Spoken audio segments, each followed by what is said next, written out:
අයිබෝන් කියල පිළිගන්න අපේ චැනල් එකට අද අපි කතා කරන්න යන්නේ පාප්පරයගේ හදිසි වියෝවත් සමඟ එමන්නත්තම් වර්තමානයේ ඉන්න පාප්පරයෙන් ඉල්ලා අස්වීමක් සිදුවහොත් නව පාප්පරෙක් පත් කරගන්නේ කොහොමද කියන එක සම්බන්ධයෙන් තමයි අද අපි කතා කරන්න යන්නේ. ඉතින් ඉතුරු ටික වීඩියෝවට ගිහිල්ලාම අපි කතා කරමු.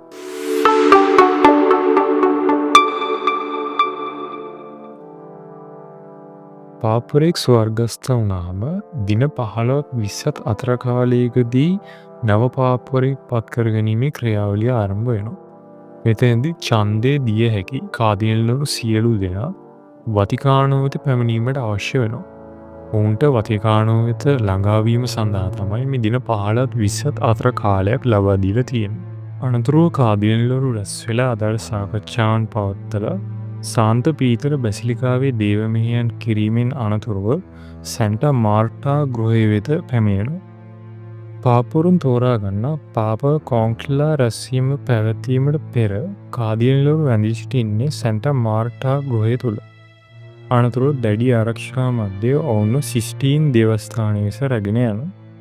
ඡන්දය පැවැත්වෙන අතරතුරදී කාදිනල්වරුන්ට දේවස්ථානයෙන් පිටවීමට අවසරයක් ලැබෙන්නේ නැහැ.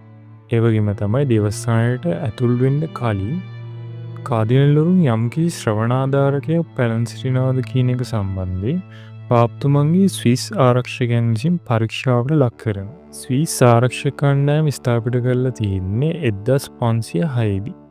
ඔවුන් මේ වෙද්දී වතිකානු පොලිසිය සමග එක් වෙලා එරටේ නීති හා සාමය සොරකීමටත් දායක වෙනවා.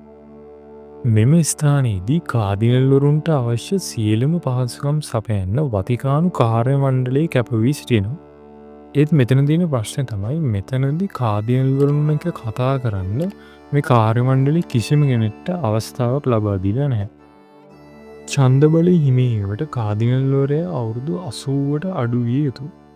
ඒ වගේම තමා සඳහාම ඡන්දය ලබා දීම තහනම් වෙනවා. ඡන්දය පළ කරන්නේ තුණ්ඩුවක අදාළ කාදිනල්වරයාගේ නම ලියලා.